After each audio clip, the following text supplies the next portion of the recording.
She was the queen who never wore the crown, the wife of a king who tried to erase, and the woman who ignited a nation's fury. To many of her contemporaries, Queen Caroline of Brunswick was a scandal, a spectacle, a symbol of rebellion. Today she is little more than a historical footnote, her name buried beneath the polished image of the British monarchy. Yet her life was anything but forgettable. It was defiant, tragic, and deeply human. In an age when women were expected to remain silent and submissive, Caroline refused to disappear quietly.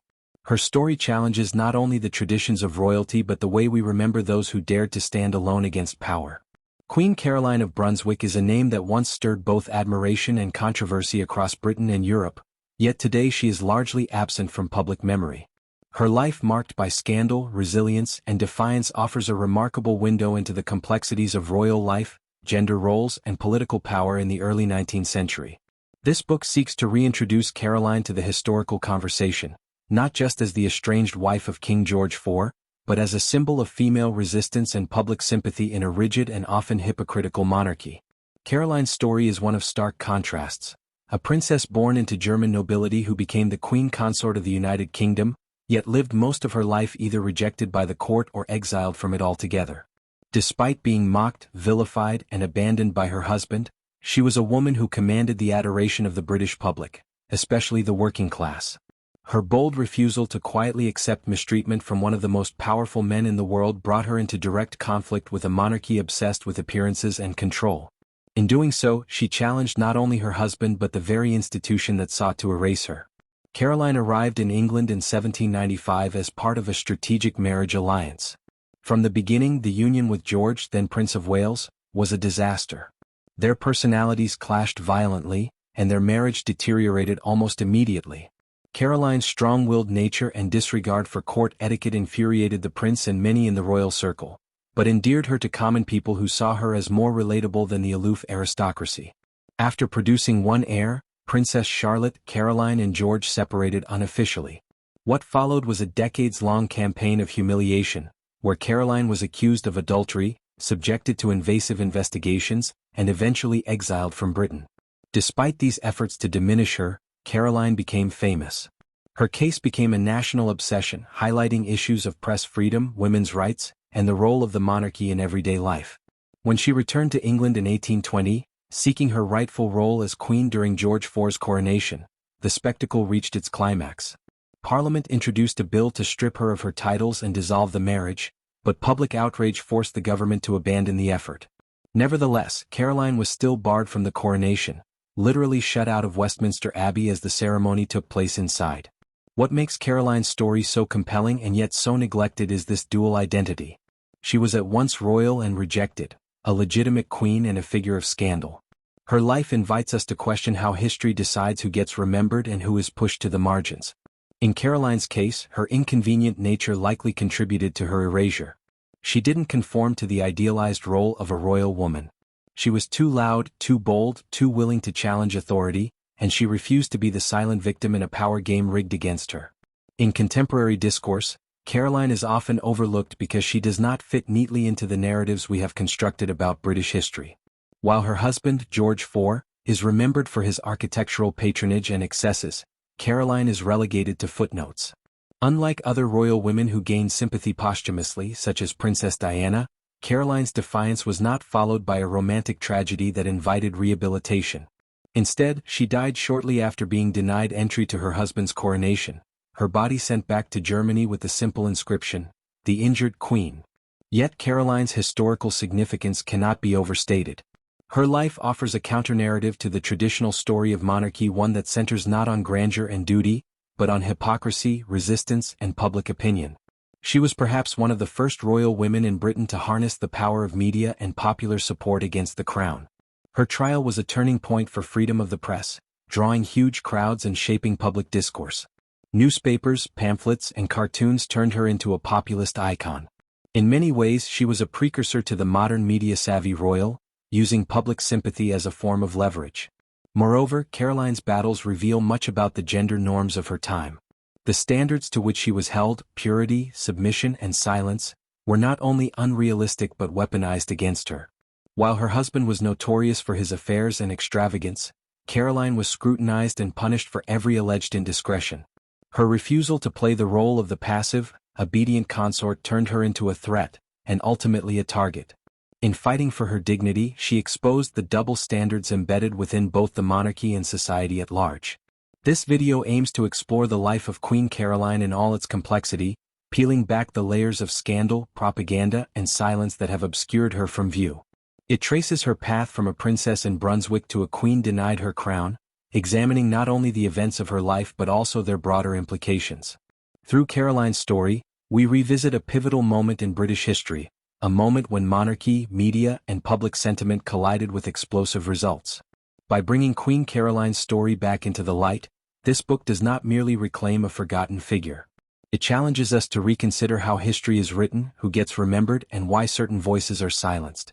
Caroline's life is a reminder that royal history is not only about thrones and titles, it is also about those who fought to be heard, even when the crown turned its back.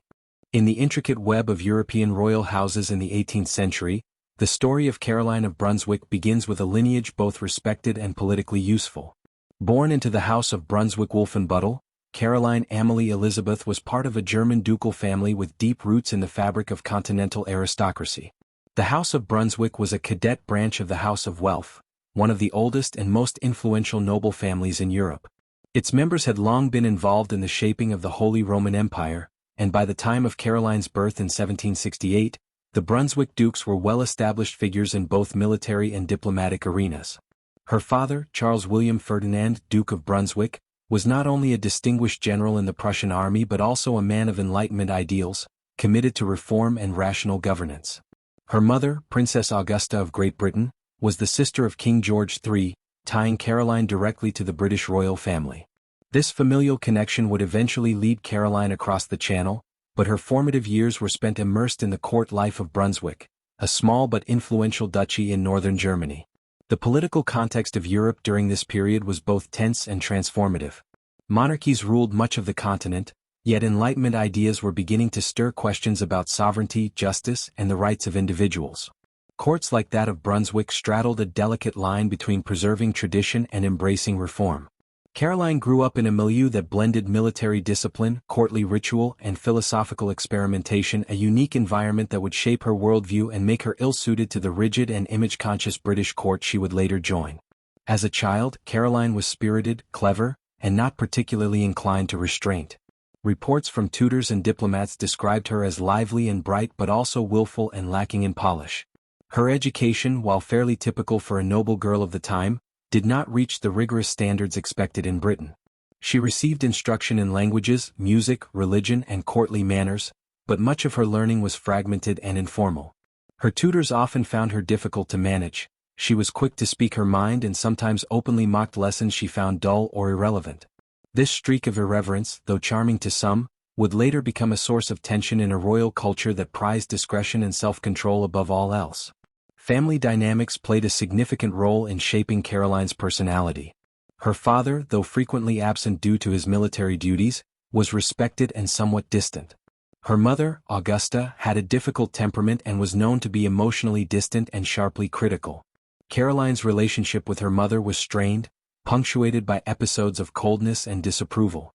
Augusta had brought her own British sensibilities to Brunswick, and she frequently lamented her daughter's lack of refinement and decorum.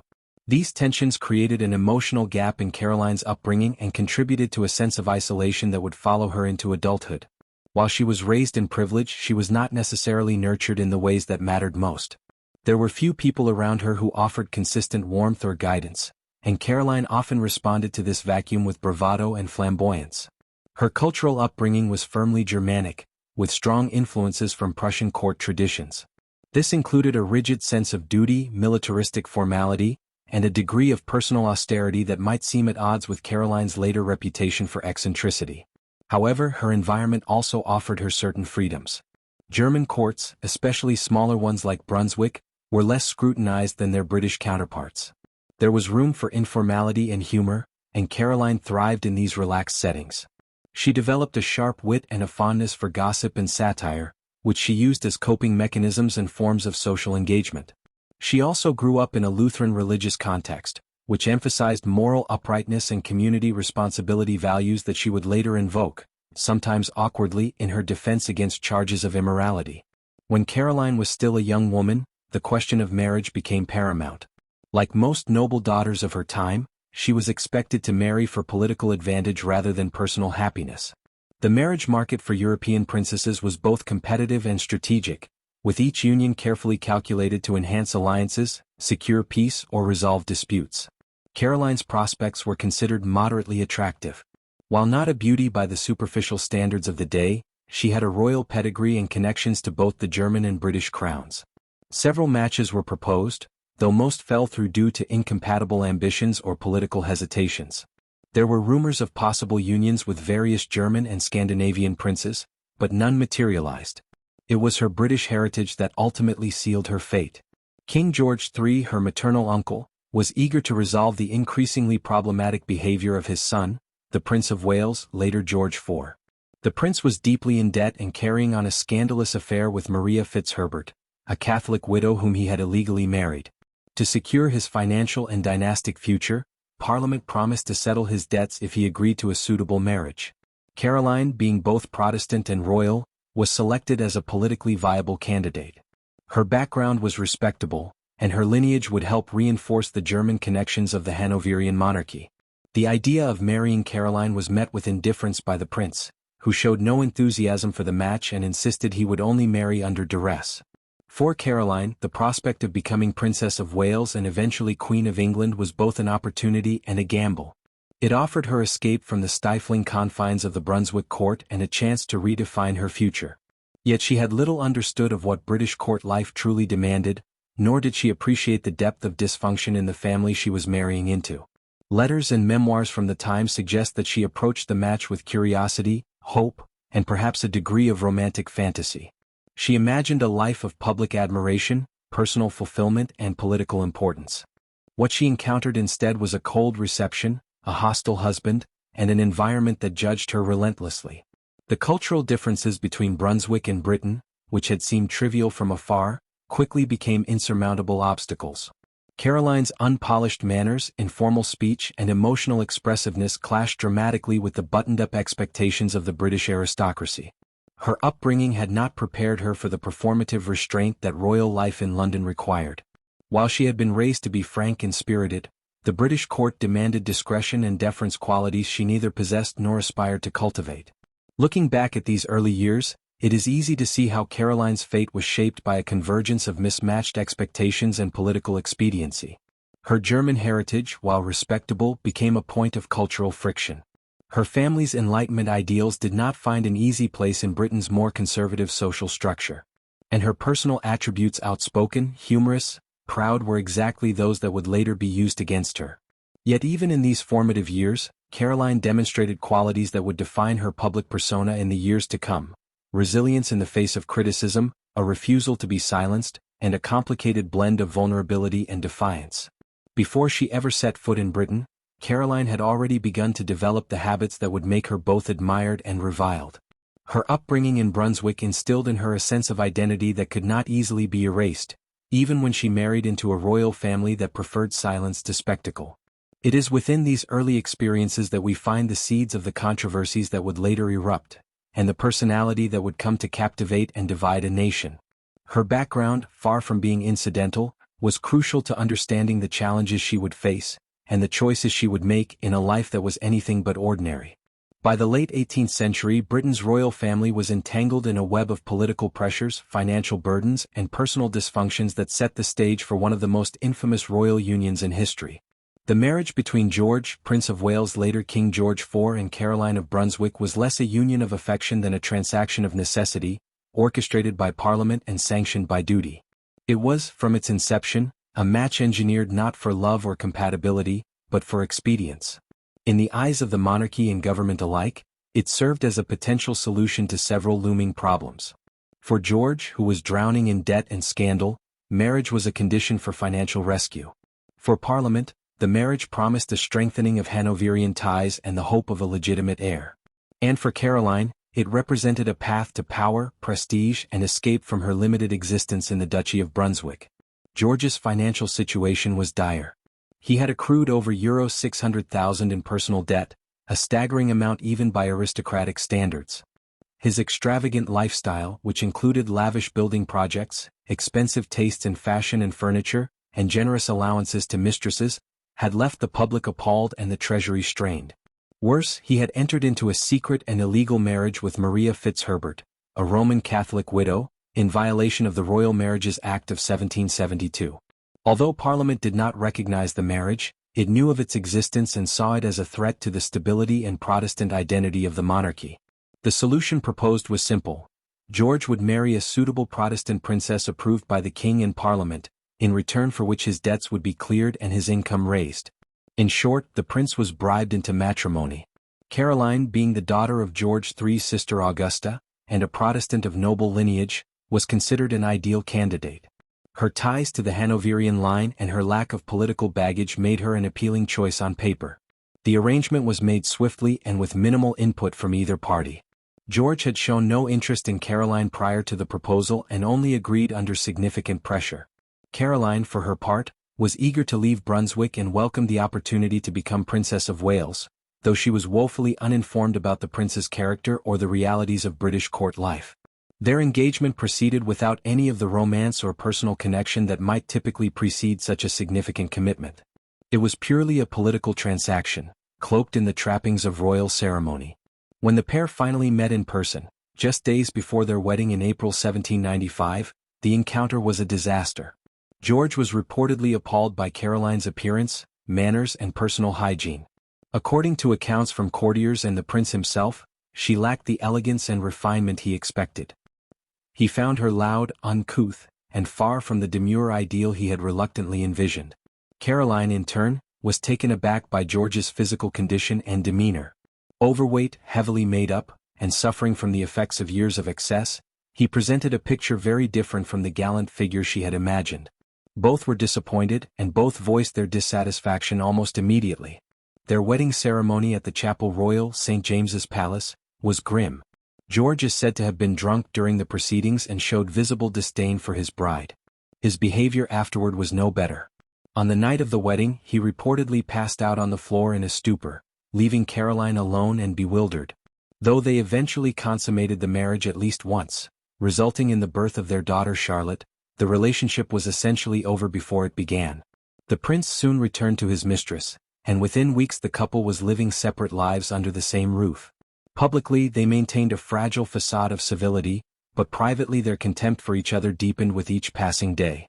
Despite the failure of their marriage, Caroline quickly found herself gaining popularity among the British people.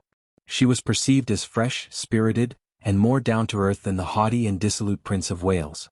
Her blunt manner, lively disposition, and occasional eccentricities made her an object of curiosity and even affection. In contrast to the aloofness of the royal court, Caroline seemed relatable. She visited orphanages, engaged with ordinary citizens, and showed a kind of informal warmth that resonated with the public.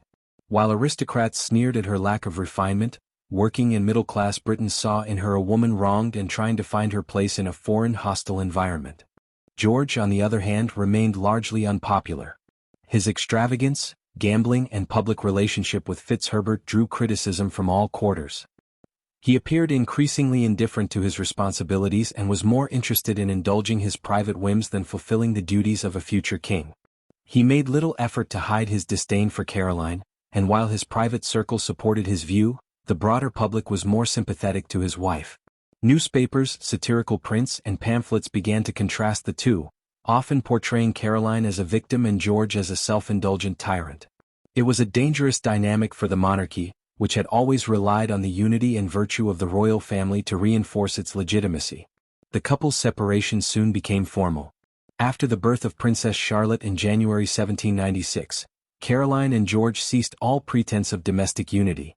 George excluded Caroline from court functions and refused to allow her much influence in their daughter's upbringing. Caroline, in response, cultivated her own social circle, surrounded herself with loyal attendants, and settled into a separate residence at Blackheath. While she was still officially the Princess of Wales, she was essentially relegated to the margins of court life. Her access to her daughter was tightly controlled, and her communications were monitored. Yet, despite this isolation, she maintained a visible public presence, hosting visitors and remaining active in charitable endeavors. This period of separation was rife with scandal. Rumors circulated about Caroline's behavior, and allegations of inappropriate conduct with male members of her household began to surface. These rumors were fueled in part by George's allies, who sought to paint Caroline as unfit and immoral. Caroline, meanwhile, made little effort to curtail the gossip, sometimes behaving in ways that suggested either obliviousness or indifference to the scrutiny she was under. Her household at Blackheath became a source of fascination and rumor, and though many of the claims against her lacked substantive evidence, the perception of impropriety persisted. Still, it was George who bore the brunt of public criticism. His open contempt for Caroline and his unwillingness to engage with her respectfully only strengthened her image as a mistreated wife. His failure to act with dignity, particularly as heir to the throne, created further friction between the monarchy and the public. The government remained cautious, keen to avoid any escalation that might provoke further discontent. Britain at this time was already grappling with the aftermath of the French Revolution and increasing demands for reform at home. The royal family's internal strife threatened to inflame already volatile sentiments. What had begun as a calculated political alliance had quickly devolved into a bitter public feud. Caroline and George were no longer merely estranged spouses. They had become symbols in a larger cultural and political struggle. Caroline represented a critique of royal privilege and masculine authority, whether she intended to or not. George, conversely, symbolized the decay of monarchy when unchecked by virtue of accountability. Their personal dysfunctions became national talking points, entangling private grievances with matters of state.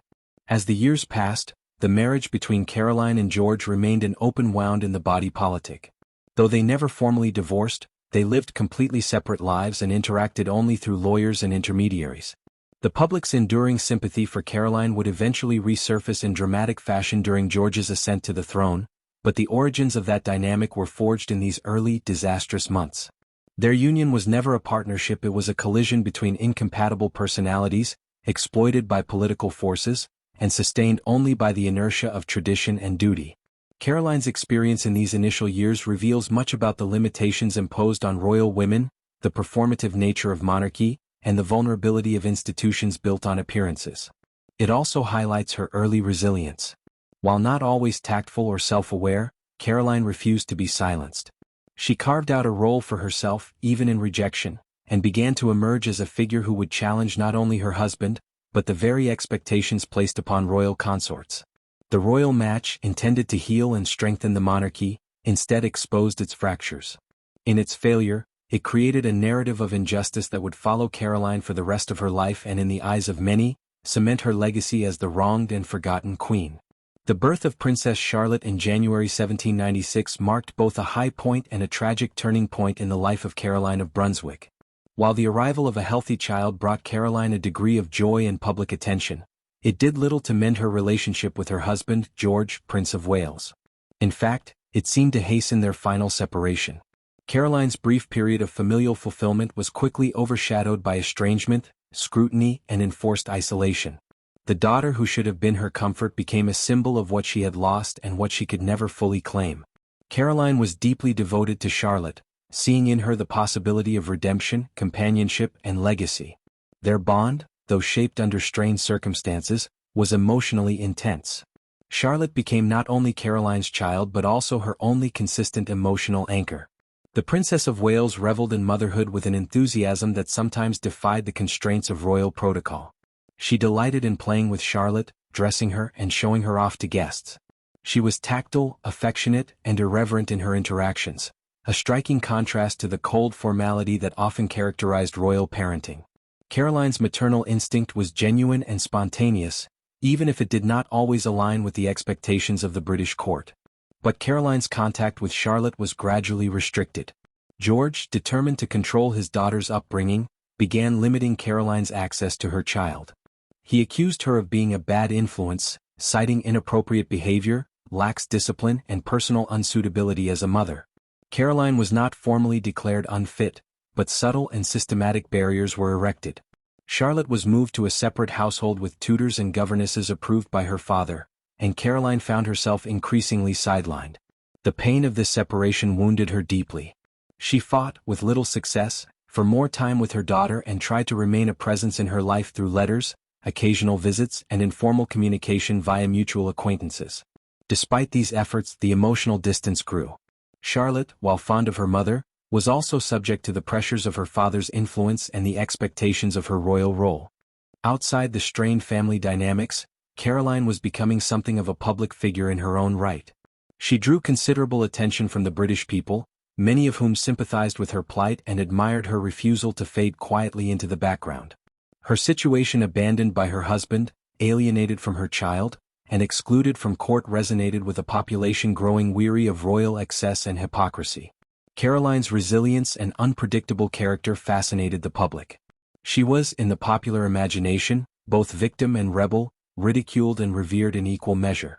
Satirical prints, gossip columns, and popular ballads alternately mocked and celebrated her. Her fame was an odd mix of scandal and sentimentality.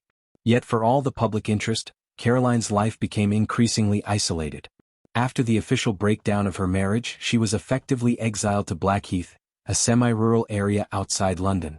She resided first at a rented home and then at Montague House, a spacious estate where she lived in relative seclusion. These residences became her makeshift courts, where she hosted a coterie of loyal friends, courtiers, and servants. While Montague House offered her a degree of autonomy, it was also a gilded cage. She remained under constant surveillance, with informers planted in her household and her activities routinely reported back to her husband and his allies. The British court made no secret of its efforts to monitor and marginalize her. Despite this, Caroline tried to fashion a life of her own. She decorated her home with flair, hosted dinners and informal salons, and surrounded herself with individuals who provided companionship and diversion. Her household included a variety of figures: foreigners, servants, musicians, and sometimes questionable gentlemen who formed a tight, if unconventional, community. Some members of her entourage, like the Italian ex-soldier Bartolomeo Pergami, would later become the subjects of intense scrutiny and speculation. Their presence, combined with Caroline's sometimes eccentric behavior, fueled rumors about her morality and judgment. Tales of improper conduct, secret affairs, and boisterous parties swirled around her home, amplified by political enemies and a scandal-hungry press. Much of this gossip was unsubstantiated or exaggerated, but Caroline often failed to appreciate the importance of perception. She was spontaneous, impulsive, and careless with appearances. She allowed familiarity that others might have avoided, spoke too freely, and behaved in ways that defied the decorum expected of a royal woman. These traits, while endearing to some, made her vulnerable to attack. Her enemies portrayed her as licentious and vulgar, a woman unsuited to her station. She did little to counter this narrative, sometimes indulging in outrageous or theatrical gestures that only confirmed public suspicions. Yet behind the theatrics, there was also a profound sadness and sense of injustice. Caroline's exile was not merely social or political, it was deeply personal. She lived with the knowledge that she was being systematically erased from the inner circle of the monarchy. She had no real power, no influence over her daughter's life, and no recourse to legal separation or divorce. Her status as Princess of Wales remained intact in name only. The court refused to acknowledge her presence at events, and she was never again invited to royal functions. Her financial situation, though not dire, was controlled by Parliament and subject to negotiation. She had to petition for support and was often granted only what was necessary to maintain her dignity and avoid public outcry. What sustained Caroline during this period was her indomitable personality. Under pressure, she did not collapse. She became more defiant, more eccentric, and more committed to asserting her own version of identity. She used humor as both a shield and a weapon. Her sharp wit and fearless speech unnerved those who preferred women to be silent and submissive. She ridiculed her husband's hypocrisy, mocked the stiffness of the court, and celebrated her small triumphs with a theatricality that bordered on the absurd. If she could not be accepted as a model princess, she would instead become a spectacle, flawed, flamboyant, and undeniably present. Caroline's resilience became part of her legend. She endured humiliation, isolation, and betrayal, yet she refused to disappear. She continued to assert her rights, to demand justice, and to maintain public visibility. Her journey during this phase of her life was not marked by victories in the traditional sense, but by survival. She survived the emotional wounds of losing her daughter, the indignity of being maligned by her husband, and the social exile that accompanied her fall from royal favor. She created a life out of fragments, building a fragile but defiant court at Blackheath, where she remained mistress of her own world, even if that world was viewed with suspicion and ridicule by the establishment. In time, her very persistence became a political statement. While she never openly campaigned or positioned herself as a reformer, her presence raised uncomfortable questions about gender, power, and the nature of monarchy. What did it mean that a woman who had done no worse than her husband could be cast aside so completely, while he continued to enjoy the privileges of rank? What did it say about the role of royal wives, that their worth was measured by silence and submission? Caroline's life, even in its most marginalized moments, offered a counter-narrative. It suggested that a royal woman could defy expectations, endure disgrace, and still command loyalty and attention. As the years wore on, Caroline's situation remained largely unchanged, but her place in the public imagination grew. She was no longer simply the wronged wife, she was becoming a symbol of defiance, of resilience, and of the absurdities of royal life. She may not have had the polish or discretion of a conventional queen, but she possessed something rarer: the courage to be herself even when that self was messy, loud, and unfashionable. In exile, Caroline forged an identity that neither parliament nor court could fully contain, and in doing so, she laid the groundwork for the battles and dramas that would later define her return to public life. Through all this, the memory of her daughter remained a central, unshakable element of her story. Even as contact was limited, Caroline carried Charlotte's presence with her through keepsakes, recollections, and private rituals. Her maternal love, thwarted but enduring, became one of the few aspects of her life that she never allowed to be politicized or reshaped by gossip. It was, perhaps, the truest part of her identity, and the source of much of her strength. The child she bore had been taken from her in many ways, yet she remained a mother in her heart, a role she refused to surrender even in the face of power, exile, and scorn. In the quiet confines of Montague House, surrounded by eccentric company and whispered scandal, Caroline of Brunswick lived not in silence, but in an ongoing act of resistance. Her exile was not a retreat, it was an uneasy, defiant stand, sustained by humor, fueled by memory, and shaped by a deep and irrepressible need to be seen. In the end, her isolation revealed not her insignificance, but her extraordinary will to endure. The relationship between Caroline of Brunswick and her daughter, Princess Charlotte, was one of profound emotional depth, forged not in the comforts of familial intimacy but in defiance of obstacles, restrictions, and sustained political manipulation. In the turmoil of royal estrangement and public scandal, their bond became one of the few constants in Caroline's life, a tether that grounded her in love, gave her a purpose beyond the palace intrigue, and ultimately left her devastated when severed. Their story is one not merely of mother and daughter, but of two women caught in the crosshairs of dynastic ambition, personal resentment, and a political system that weaponized their relationship. From the moment Charlotte was born in January 1796, Caroline embraced motherhood with unexpected tenderness and energy. She was emotionally demonstrative, playful, and deeply invested in her daughter's well-being. Unlike the typically distant parenting practices of royalty, which delegated child-rearing to governesses and tutors, Caroline sought to be physically present in Charlotte's early life. She doted on the child, played with her, and expressed her affections in open and endearing ways that broke from courtly convention. Yet the early years of this bond were already fraught with tension as her husband, George, Prince of Wales, began to assert control over their daughter's upbringing. George's disdain for Caroline extended into their daughter's life almost immediately. After the separation between Caroline and George became formalized, Charlotte's custody became a matter of intense and calculated control. George ensured that Charlotte was raised in an environment he could regulate, with trusted advisors and tutors who answered to him. He claimed that Caroline was too unstable and morally unfit to play a significant role in Charlotte's education. These accusations, often built on little more than innuendo and political expediency, were used to justify limiting Caroline's visits and eventually relegating her to the margins of her daughter's life. Despite these barriers, Caroline remained determined to maintain a connection with her daughter. She wrote to her, sent gifts, and found ways through intermediaries, sympathetic courtiers, and moments of rare permission to see her. Their meetings, when allowed, were warm and sincere, though always tinged with the anxiety of surveillance and the knowledge that their time together was both limited and politicized. Charlotte adored her mother, finding in her a source of warmth and freedom that contrasted with the rigid and formal environment constructed by her father's advisors. She inherited her mother's spirited temperament and occasional rebelliousness, which made her both difficult to manage and immensely appealing to those disillusioned with royal conformity. The disputes over Charlotte's education were emblematic of the wider conflict between Caroline and George. Caroline wanted Charlotte to be raised with a broader perspective, influenced by Enlightenment ideas and with exposure to more liberal values. She hoped her daughter would grow into a sovereign who understood the people she was destined to rule and who could break free from the shallow ceremonials that imprisoned so many women in public life. George, by contrast, desired a more conservative, traditional upbringing that would preserve royal decorum and ensure obedience to patriarchal norms. These conflicting visions made Charlotte a pawn in an ideological contest, one that reflected deeper cultural divisions within Britain at the time. As Charlotte grew older, she began to emerge as a figure of considerable political significance. The Whigs, the more liberal of the two major political factions, began to see her as a beacon of hope. With George III in mental decline and the Prince of Wales widely disliked, Charlotte became a symbol of generational change and potential reform. Her charm, intelligence, and independent streak appealed to a public yearning for authenticity and morality in the monarchy. Caroline, consciously or not, became increasingly aligned with the Whig cause. Her own alienation from court, her outspokenness, and her outsider status made her a natural ally to those challenging the old order.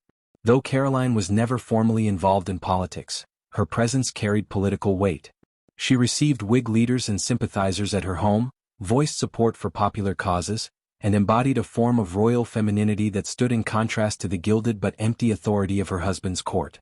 Her relationship with Charlotte became part of this broader cultural narrative.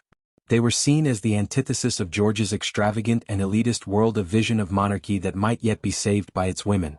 Newspapers and pamphlets idealized their bond, even as it was being slowly dismantled in private. Caroline's alignment with liberal currents was not so much ideological as it was existential. She represented a different kind of power, one that came from empathy, resistance, and authenticity. This symbolic power made the eventual tragedy all the more devastating. In 1817, at the age of 21, Princess Charlotte died after delivering a stillborn son. Her death shocked the nation and plunged it into an unprecedented state of mourning. The public grief was profound and widespread, as people from all classes mourned not just the loss of a young woman but the loss of what she represented, the possibility of a renewed and morally grounded monarchy. Charlotte's funeral drew massive crowds, and the collective sorrow that followed revealed how deeply she had been embedded in the national consciousness. For Caroline, the loss was immeasurable. Her only child, the person for whom she had endured so much humiliation and suffering, was suddenly gone. The grief was not merely maternal, it was existential. Charlotte had been her link to the future, her justification for remaining in the public eye, and her emotional refuge. Caroline had endured isolation, scandal, and character assassination with the hope that one day she might stand beside her daughter as Queen Mother, vindicated and restored. Charlotte's death destroyed that hope. The sense of injustice Caroline felt turned into bitterness and, in some ways, madness. Her grief was both public and deeply private. She mourned not only her daughter but also the annihilation of her last chance at relevance and redemption. Politically, Charlotte's death left a vacuum. Without a direct heir, the monarchy was thrust into uncertainty. The remaining sons of George III were compelled to marry quickly and produce legitimate offspring, leading eventually to the birth of Queen Victoria. Caroline, now without a familial claim or a maternal role to justify her continued place in royal affairs, found herself increasingly adrift. Her position was precarious, and her mental health began to show signs of strain. Yet she continued to assert her identity, refusing to disappear or accept quiet marginalization. If anything, her resolve hardened. She would continue to demand recognition, not just as a mother or a princess, but as a woman wronged by a system that had dehumanized her. In the years that followed, Caroline's name remained on the lips of the public, particularly among those who remembered her long struggle against humiliation. Her image had become complex, part heroine, part eccentric, part tragic relic of a bygone struggle. Her daughter's death added a new layer of pathos to her story. No longer just the estranged wife of the king, she was now the bereaved mother of a lost national icon. This tragedy reinforced her position as a woman defined by loss, but also one who refused to be destroyed by it. Despite the weight of grief, Caroline did not retreat entirely from the public eye. She occasionally invoked her daughter's memory in public statements, using it as a moral shield against accusations of impropriety.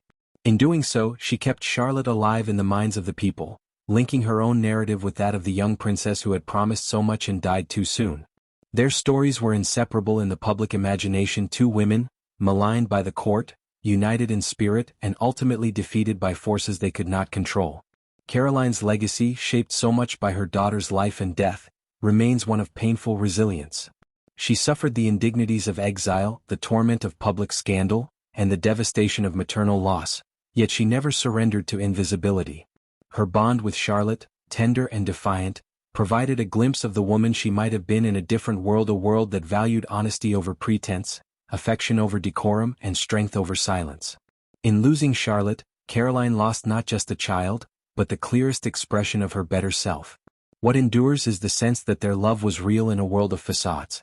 It stood against the court's manipulations, against patriarchal restrictions, and against the tides of royal tradition that demanded female submission. In its very existence, that bond represented a quiet revolution, a declaration that love, even constrained, can be profound and transformative. And though Charlotte's life ended in tragedy, her impact on her mother, her country, and her age remains a powerful testament to the enduring human need for connection, dignity, and truth. In 1806, a secret investigation was launched into the personal life of Caroline of Brunswick, Princess of Wales, in what would come to be known as the Delicate Investigation. The affair was rooted not only in accusations of scandal and impropriety but in a toxic intersection of politics, gendered expectations, and monarchical power. While the investigation's official purpose was to examine allegations of infidelity and immorality, it became clear that its underlying motive was political, intended to discredit Caroline, limit her influence, and prevent her from asserting any public or legal claim to royal authority, especially as mother of the heir presumptive, Princess Charlotte. Caroline had long been a source of discomfort to the British royal establishment. Her erratic behavior, candid speech, and refusal to conform to the reserved model of royal femininity had alienated her from her husband and the court. By the early 1800s, her separation from George, Prince of Wales, was well established, and she was living in semi-exile at Blackheath and later Montague House. Yet her popularity among the public remained surprisingly strong. She had become a symbol of resilience, even rebellion, against a royal family seen by many as decadent, secretive, and morally compromised. This presented a political problem for those loyal to George, who hoped eventually to undermine Caroline's influence and secure more favorable public narratives. The opportunity for such an attack emerged in the form of persistent rumors. Whispers of affairs, improper relationships, and the possible birth of an illegitimate child began to circulate within court and political circles. Most of these allegations came from members of Caroline's former household, most notably Lady Charlotte Douglas and her husband Sir John Douglas. Their testimonies were sensational. They claimed that Caroline had engaged in sexual liaisons with various men, that she had acted inappropriately in front of servants and guests, and that she had even borne a child out of wedlock, specifically a boy named William Austen, whom she had adopted under suspicious circumstances. These accusations were shocking not because they were particularly credible, but because of who made them and how they could be used. Lady Douglas had once been a close companion of Caroline's, and the abrupt souring of their friendship raised questions about her motivations.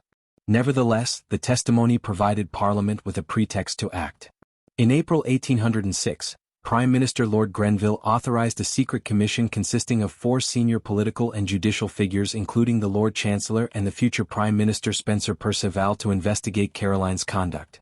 It was a private affair conducted without public knowledge, but with far-reaching implications. The inquiry, conducted with the utmost discretion, involved the gathering of depositions from a wide range of individuals connected to Caroline's household and social circle. These included not just the Douglases but servants, neighbors, and officials who had interacted with her at Montague House. The goal was to establish whether there was any truth to the claim that she had been unfaithful to her husband and had perhaps even borne a child in secret, an act that would not only be scandalous but would cast doubt on the legitimacy of the royal succession should Charlotte die. The findings of the investigation were ambiguous at best. After months of inquiry, the commission concluded that while Caroline's behavior was at times unconventional and indiscreet, there was no definitive proof of adultery or the birth of an illegitimate child. The boy, William Austen, was determined to be the son of a poor woman whom Caroline had adopted out of charity, a gesture in keeping with her known compassion rather than evidence of a hidden pregnancy. As for the supposed lovers, no credible evidence could be found to suggest anything beyond flirtation or friendship. Despite the lack of incriminating proof, the commissioners were quick to express concern over Caroline's comportment. They criticized her tendency to surround herself with individuals of low rank, to behave without the restraint expected of a royal, and to blur the lines between royal privacy and public exposure. These concerns, while not criminal, laid the foundation for ongoing surveillance and suspicion.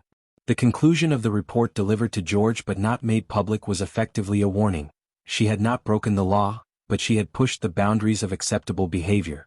For Caroline, the aftermath was a strange mix of relief and humiliation. She had survived an attempt to publicly destroy her, but the very existence of the inquiry confirmed that her every move was being watched, her every action judged by impossible standards. Although she had been officially cleared, the suspicion lingered. Her enemies continued to suggest impropriety, and her supporters saw her as a victim of institutional cruelty. The press, ever hungry for royal scandal, caught wind of the investigation's existence, and while they had no access to the full report, they speculated widely on its contents. This public attention had the paradoxical effect of increasing Caroline's popularity. The more she was persecuted, the more she came to be seen as a figure of sympathy and even resistance. Women, in particular, identified with her plight. She represented the double standards imposed on women, especially those in public life. Her husband's well-known infidelities were ignored, even accepted, while her every gesture was dissected for signs of impropriety. The delicate investigation laid bare the misogyny at the heart of royal surveillance. It revealed a world in which women were judged not on evidence but on perception, and where their value was linked entirely to chastity, obedience, and silence. At its core, the investigation was not just about Caroline's conduct but about the power dynamics of gender and monarchy. The very title, delicate, underscored the fragility ascribed to female reputation, especially when that woman posed a threat to the male-controlled royal narrative. Caroline's perceived sins were not legal but symbolic. She was too loud, too independent, too human. In an era that demanded perfect decorum from royal women, she refused to play the part. The Commission's findings may have exonerated her in technical terms, but they reaffirmed that she was dangerous in other ways because she would not conform. The political use of morality was evident throughout. George, desperate to control the narrative and solidify his claim to dignity and power, used the investigation not to discover truth, but to construct an image of his estranged wife as unfit for her role. Parliament, too, was complicit. While the Commission was presented as an impartial inquiry, it served to limit Caroline's access to court and her role as Charlotte's mother. The outcome, while not an official condemnation, allowed her exclusion to continue with a veneer of legitimacy. The public's reaction diverged sharply from the court's intended message. Far from silencing Caroline, the delicate investigation amplified her voice. She was now a political figure whether she liked it or not. Her presence at public events, her associations with Whig sympathizers, and her very survival in the face of royal scrutiny became acts of subtle defiance. People rallied behind her not because they believed she was flawless, but because they recognized that she was being treated unfairly. In her, they saw a reflection of their own frustrations with a system that privileged appearance over integrity and hierarchy over justice. This period also forced Caroline to become more calculating in her public role. Having witnessed how easily rumors could be weaponized against her, she became more strategic in her associations and more deliberate in her public appearances. Though she never lost her eccentric streak, she learned to use it to her advantage. The more the court tried to portray her as unstable or indecent, the more she emphasized her relatability and good humor. She played to the crowds, understanding instinctively that public opinion was her only real protection. She may not have had the legal power to defend herself, but she had the court of public sympathy. In retrospect, the delicate investigation can be seen as a prototype for modern celebrity scandal and inquiry more about image than justice, more about controlling a narrative than uncovering fact. It placed Caroline at the center of a drama that would follow her for the rest of her life, one in which she would be alternately vilified and celebrated, attacked and defended. Her survival of that moment was significant, not just for her personally, but for what it revealed about the fragility of female reputation in a world obsessed with royal perfection. Ultimately, the investigation was a turning point. It did not destroy Caroline, but it ensured that she would never again be treated as a mere royal consort. She became something different, part martyr, part icon, part cautionary tale. Her presence, once considered an embarrassment, now demanded attention. And while the delicate investigation may have failed to convict her of any formal wrongdoing, it succeeded in casting a long shadow over the rest of her life, altering how she would be perceived by both the establishment and the people. It was a moment in which the machinery of monarchy tried to silence a woman it could not control and failed. Caroline of Brunswick's departure from England marked not only a physical journey across Europe but a symbolic escape from the rigid structures of British court life and the oppressive scrutiny that had defined her existence for over a decade. By the time she left in 1814, she was no longer merely estranged from her husband, the Prince of Wales. She had become a pariah within her own nation's aristocracy, a subject of scandal and a lightning rod for public sympathy and disdain in equal measure.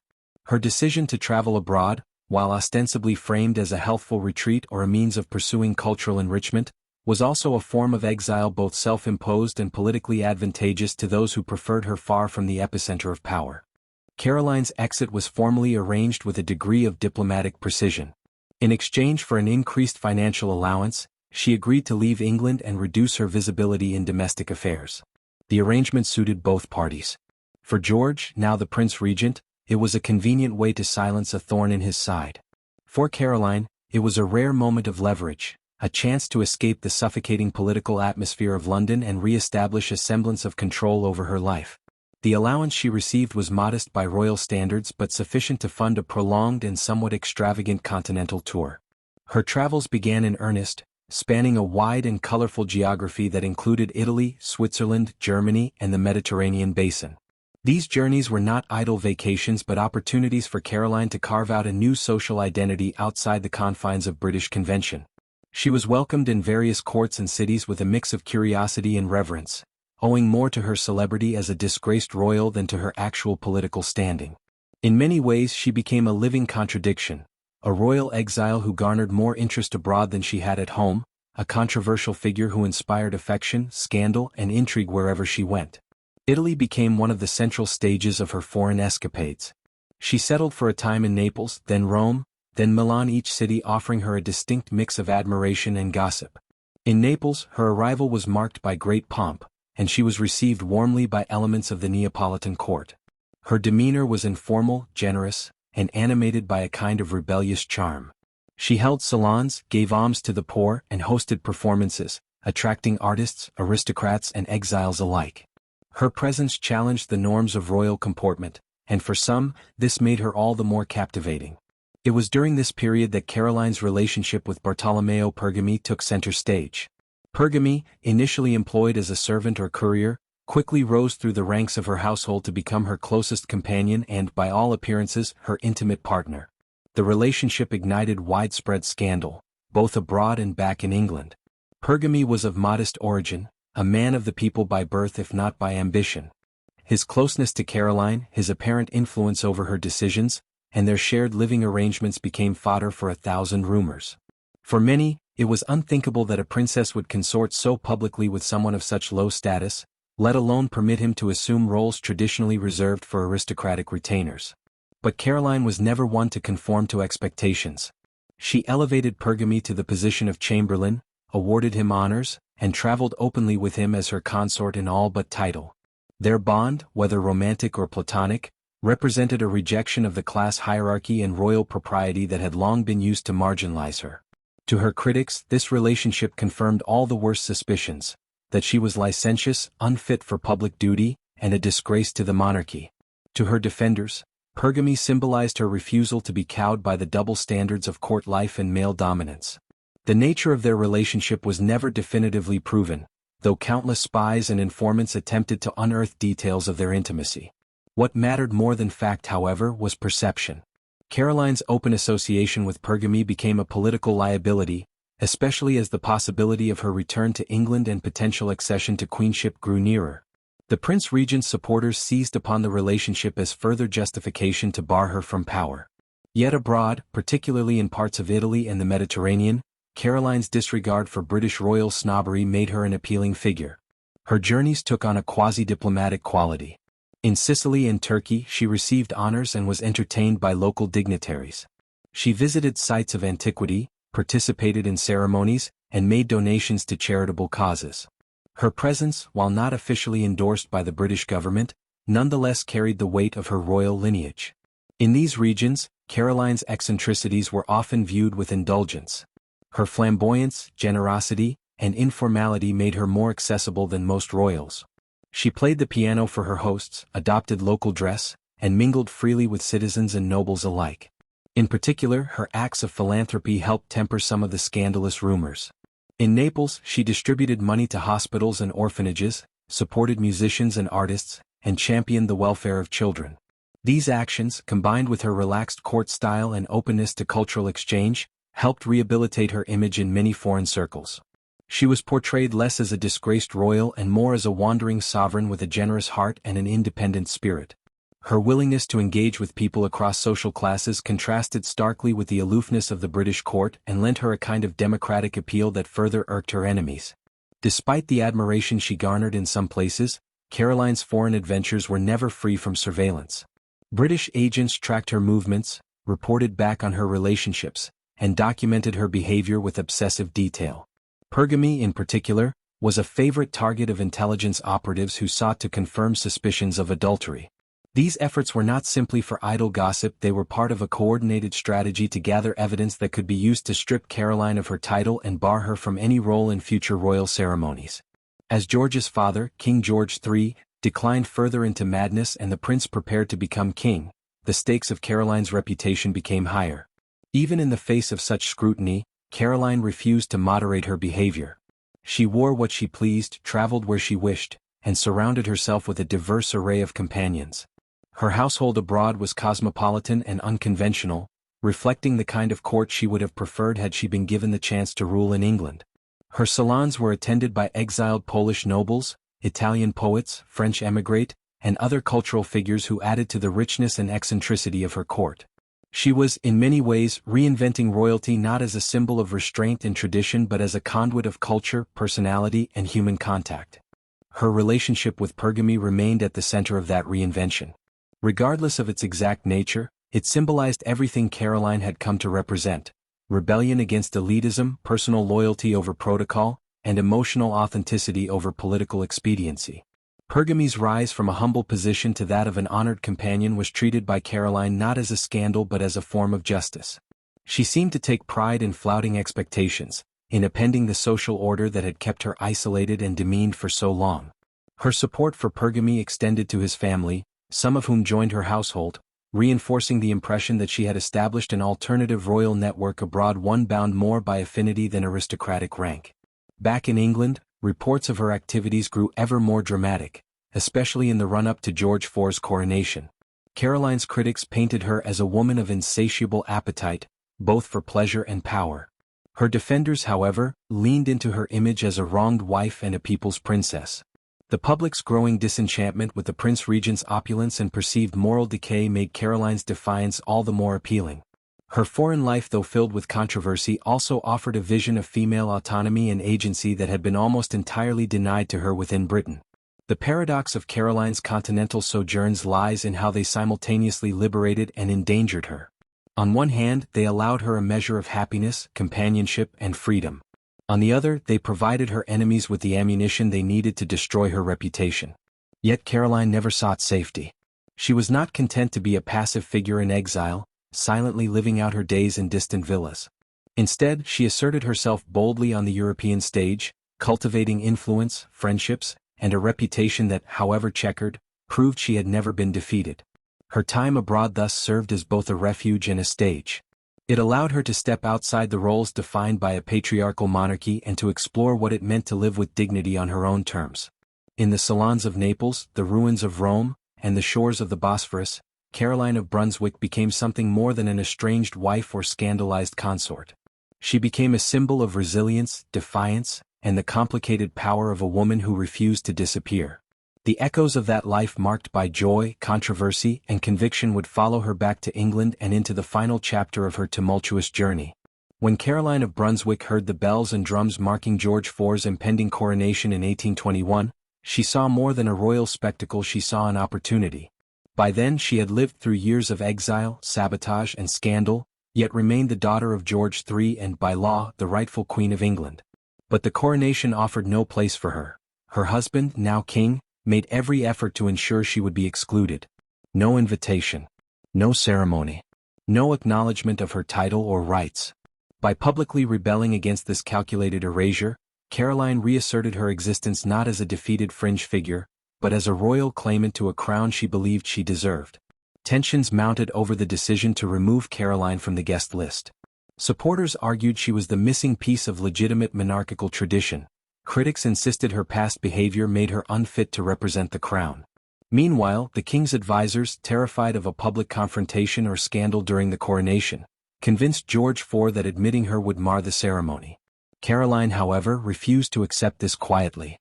She arrived in London ahead of the coronation, camped out on its outskirts, proclaimed her intention to attend, and insisted on being treated as queen. Her only weapon was presence, becoming a living protest against exclusion, a scandal in itself, and a rallying cry to her followers.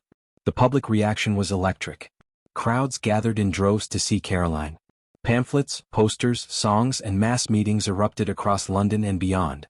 Working-class and middle-class supporters rallied under her banner, bearing slogans like "Caroline for Queen" and hailing her as a champion of the common people. London streets became riotous. Mobs burned effigies of the king, hurled abuse at officials, and clashed with soldiers dispatched to maintain order. Newspapers carried day-by-day accounts of the turmoil as political tensions spilled into open unrest. Caroline's defiance had ignited a rebellion of public sentiment against a crown that seemed tyrannical, hypocritical, and tone-deaf to the mood of its subjects. In Parliament, what began as a civil insult escalated into a constitutional crisis.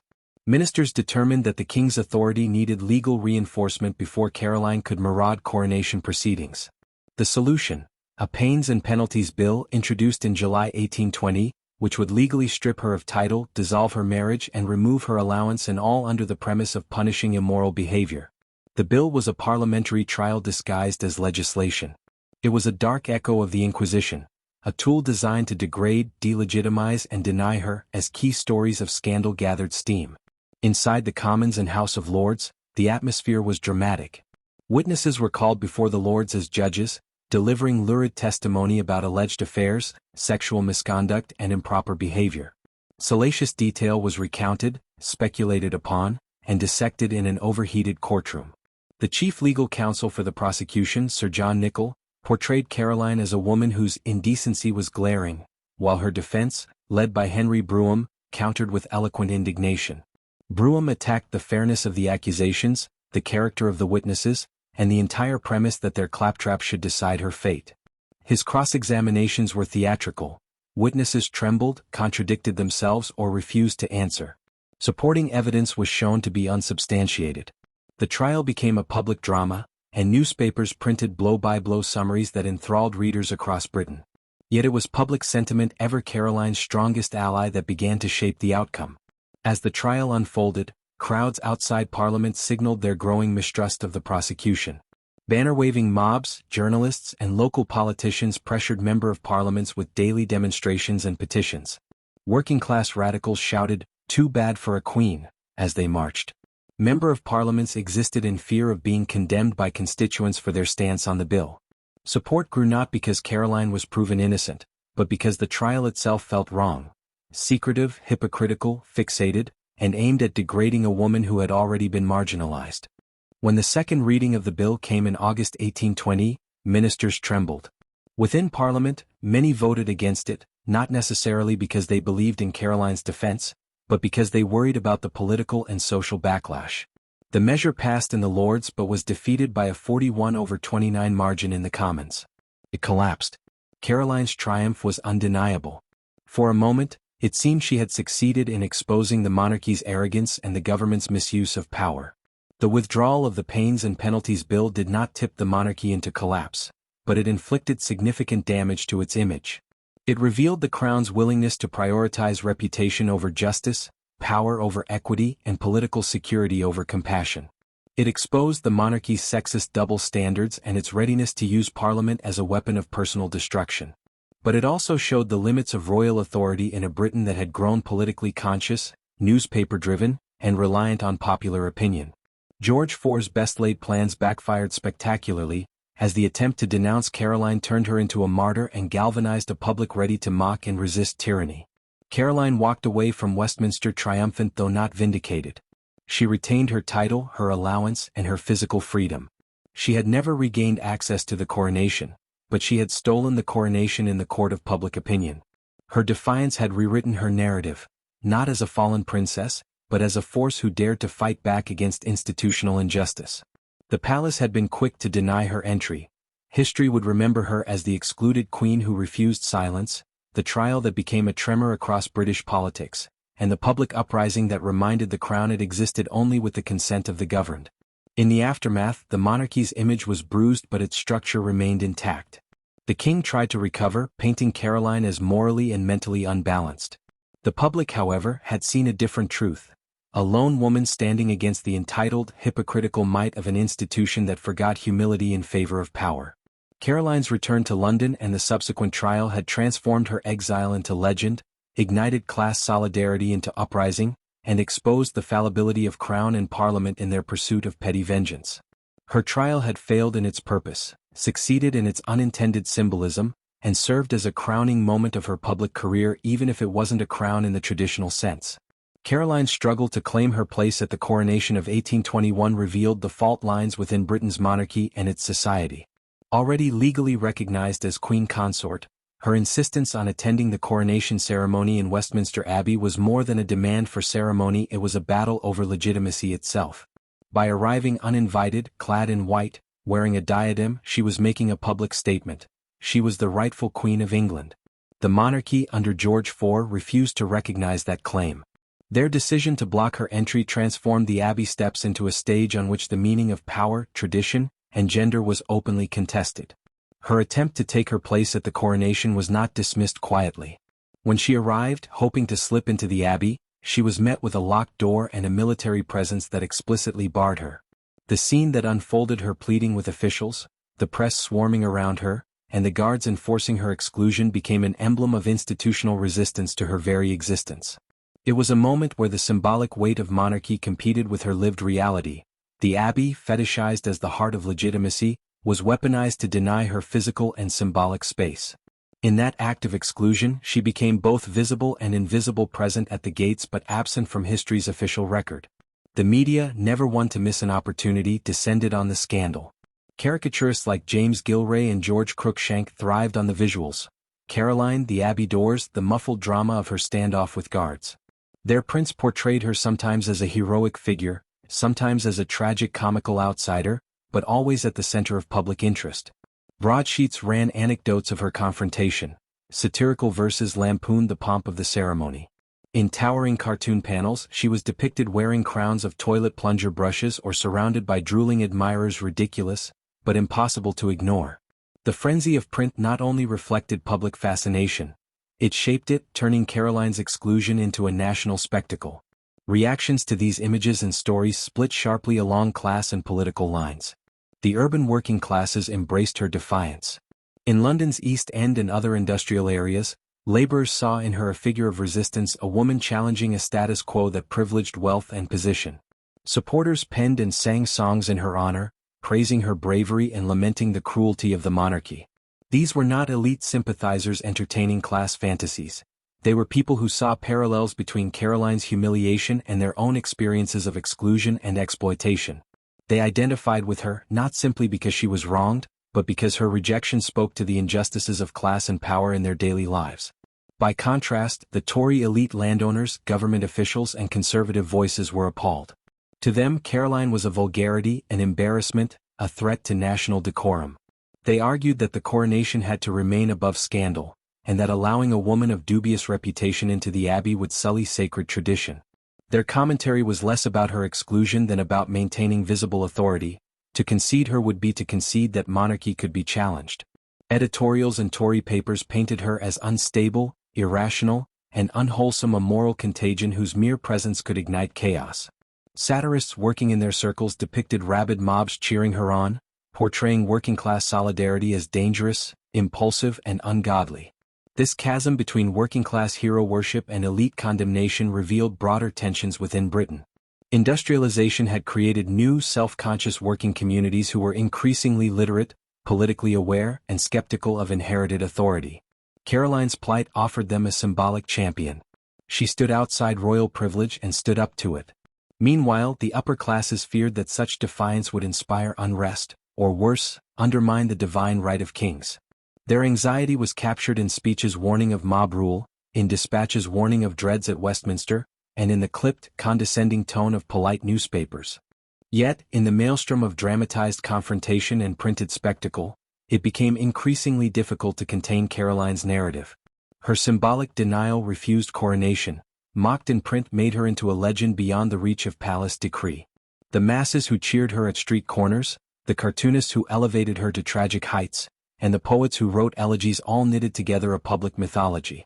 By refusing to enter the abbey, she had claimed her own coronation, a coronation of public affection, of popular sovereignty, and of defiance over imposed invisibility. In turn, the nation was forced to ask what monarchy meant in an age of mass media and politically awakened citizens. Was legitimacy derived solely from ceremony and lineage, or could it also be claimed in the court of public opinion? Could a woman, exiled by privilege, still wield symbolic authority by standing up for herself by embodying resistance? By answering yes, the crowds, the cartoons, and the songs wrote a counter-history that clashed with galling force against the official one.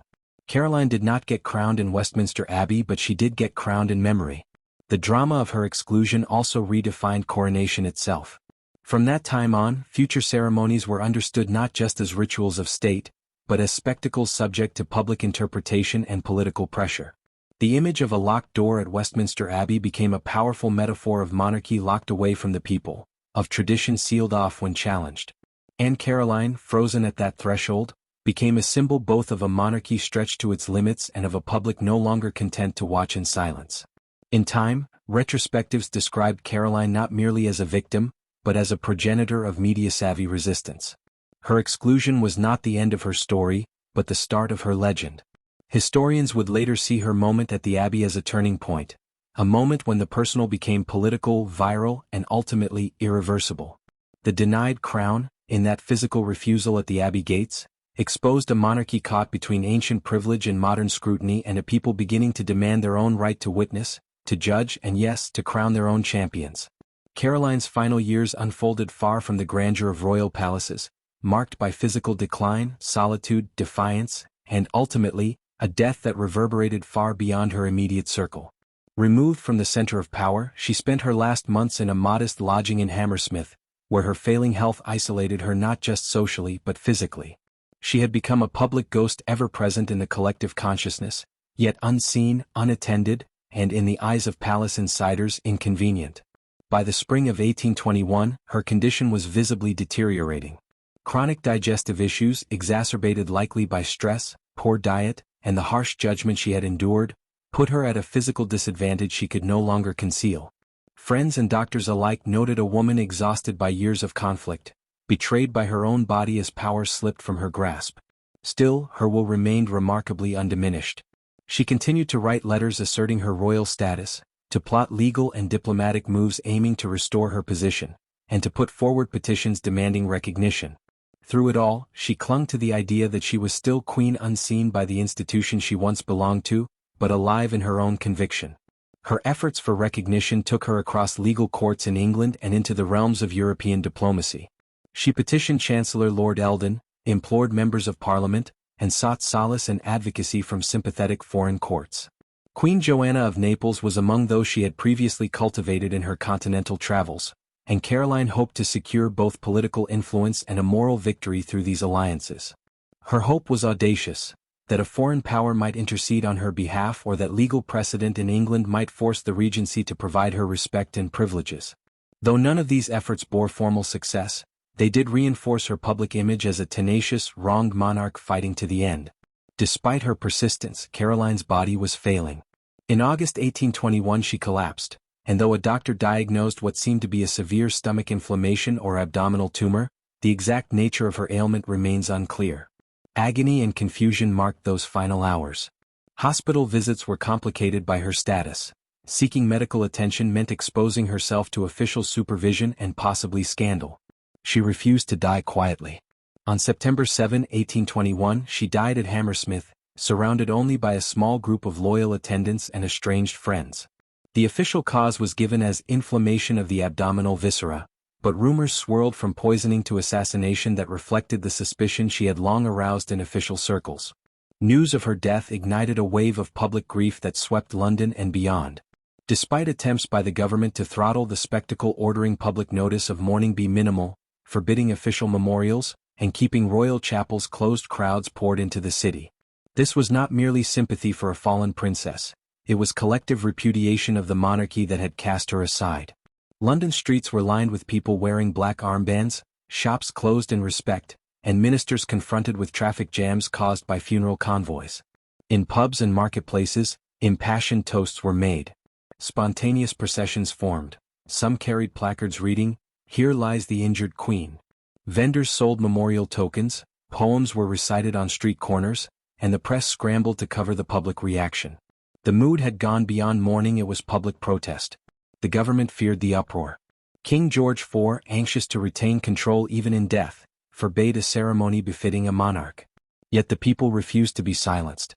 In defiance of official diktat, mourning services were held in churches and halls. Petitions circulated demanding a civic funeral. Orators stood before angry crowds denouncing royal cruelty.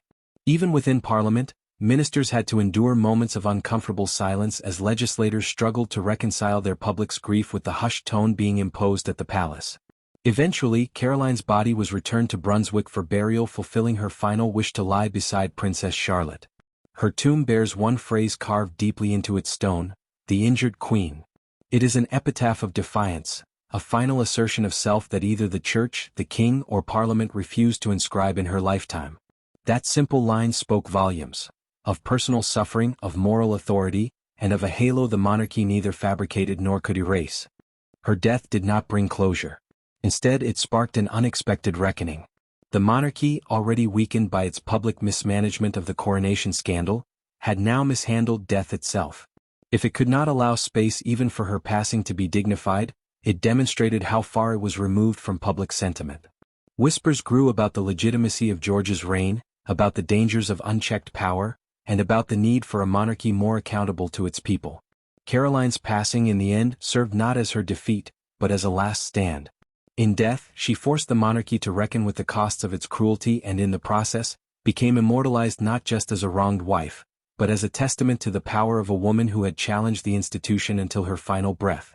In the years following her death, Queen Caroline of Brunswick drifted from the forefront of historical memory, her image blurred by royal narratives that sought to suppress dissent and discomfort. Yet the echoes of her life have never fully disappeared. Instead, her legacy has been periodically rediscovered, re-examined, and reshaped in response to shifting social values, political climates, and academic priorities. For over 2 centuries, historians, artists, and feminists have grappled with her story, once scandalous, later sorrowful, and increasingly emblematic of the complex intersections between gender, power, and public image. During the Victorian era, Caroline's legacy remained largely dormant. The reign of Queen Victoria established a moral tone that was incompatible with Caroline's unruly and public defiance. The royal family, focused on stability and decorum, had little interest in resurrecting the memory of a queen whose life embodied scandal, rebellion, and populist spectacle. To acknowledge Caroline would have meant revisiting the deeply controversial reign of George IV, a monarch whose own excesses Victoria was eager to distance the crown from. Official histories of the 19th century often relegated her to the footnotes, reducing her to a troublesome consort or simply ignoring her altogether. Yet even as official accounts neglected her, the public imagination remained fertile ground for her myth. Throughout the 19th and early 20th centuries, Caroline occasionally re-emerged in plays and serialized literature, particularly in satirical or populist works. Her story provided irresistible drama, the foreign princess wronged by a decadent court, spurned by her husband, beloved by the masses.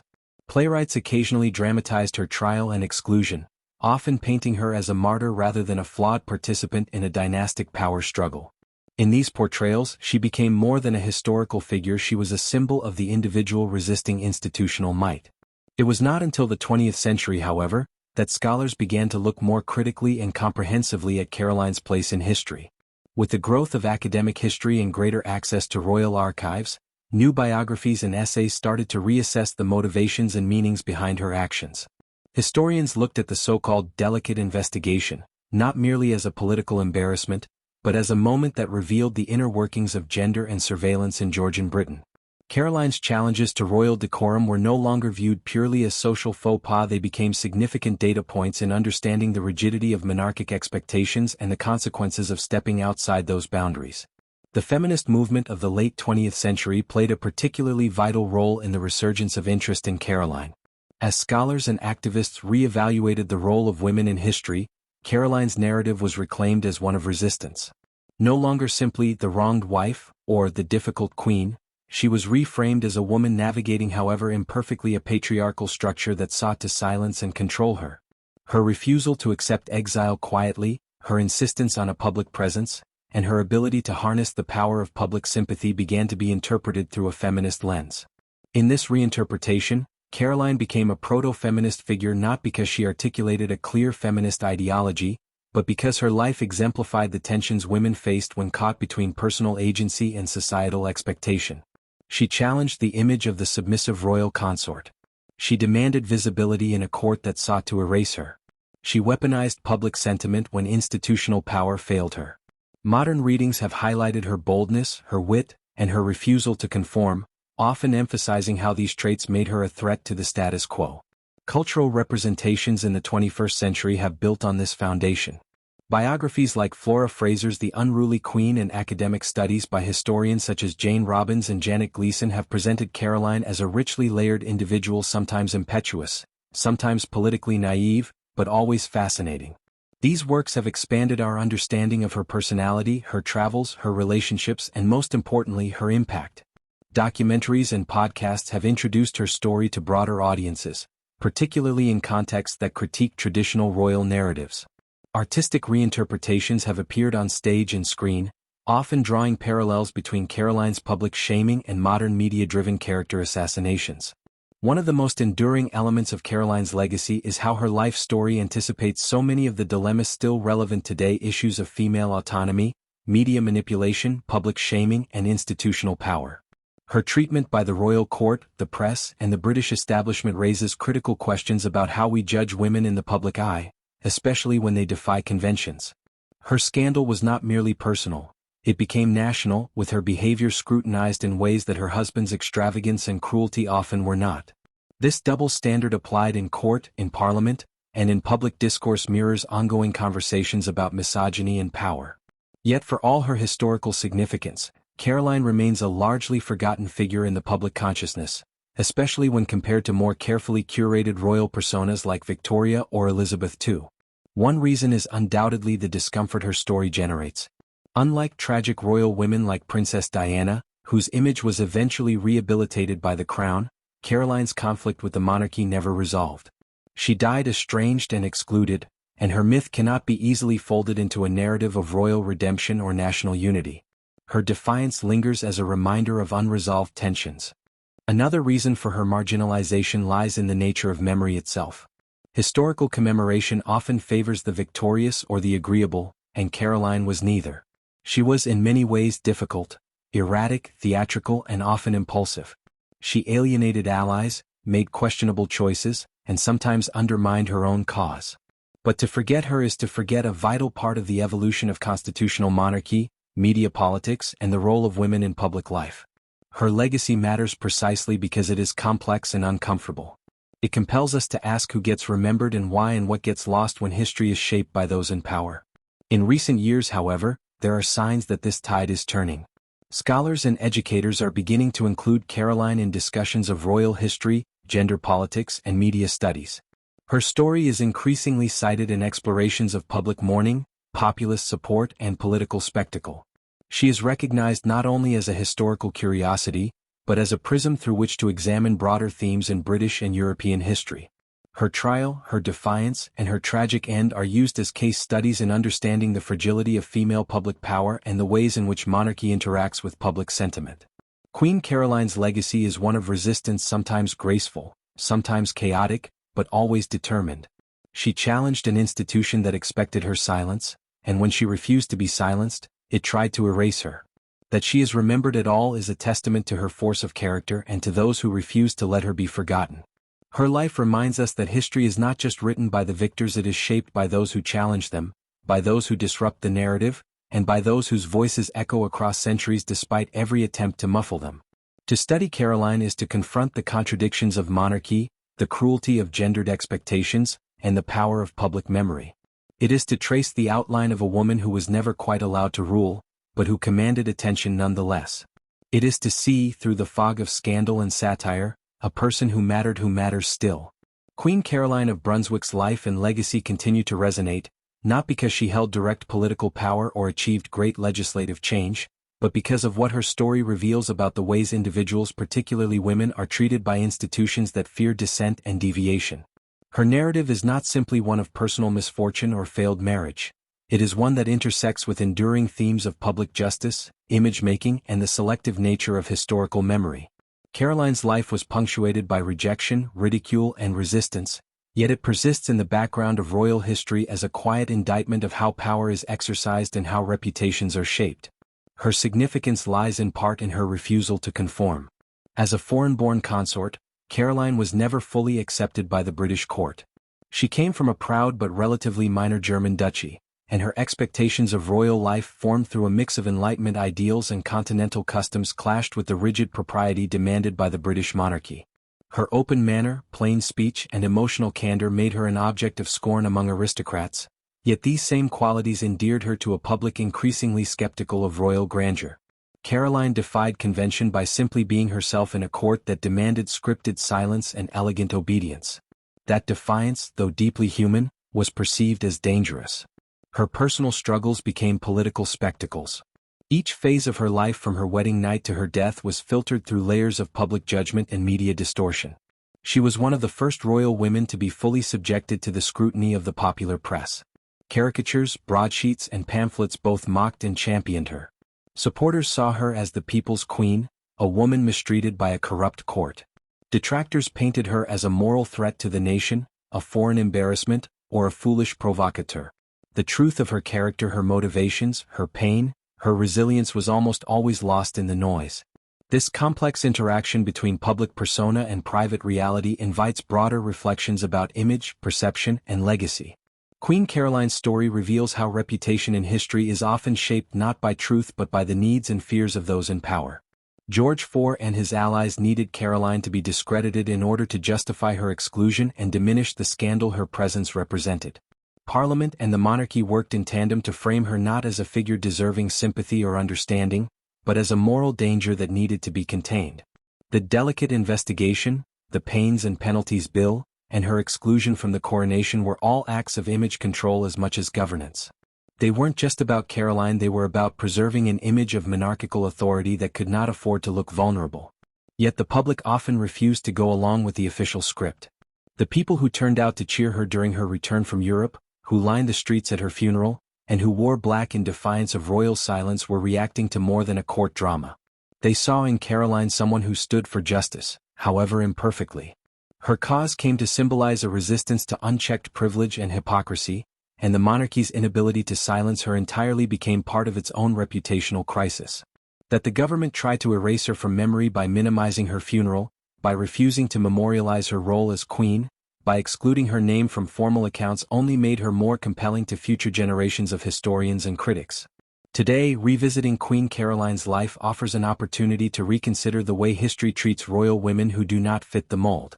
She is one of many women in history who were pushed to the margins, whose full humanity was obscured by scandal or stereotype. Like Anne Boleyn, Marie Antoinette, or Princess Diana, Caroline has been alternately vilified and romanticized, but rarely understood in her complexity. Her life invites us to ask uncomfortable questions. What makes a woman worthy of historical remembrance? Why are women so often remembered only in relation to the men they married, defied, or disappointed? How do power structures shape the stories we inherit? Caroline's exclusion from mainstream royal history until recently is a lesson in how memory works and fails. History is not merely a collection of facts, but a curation of stories. Some stories are told repeatedly, polished into myths. Others are buried, distorted, or ignored. Caroline's story was once a national sensation. It was debated in Parliament, discussed in taverns, reported in newspapers, and rendered in biting caricatures. And yet, within a generation, it had faded. Her tombstone in Brunswick, which reads simply "The Injured Queen," is one of the few remaining physical tributes to a woman who once stood at the center of the nation's attention. The phrase itself is both a judgment and a lament. She was injured, yes, but also unjustly forgotten. In reclaiming her story, modern historians and writers do more than fill a gap. They challenge the narratives that have long defined royal and political history. Caroline's life doesn't offer easy heroes or villains. She could be careless, erratic, and self-defeating. She made political missteps and struggled to navigate the court's complex etiquette. But she was also courageous, spirited, and unwilling to accept the silence imposed on her.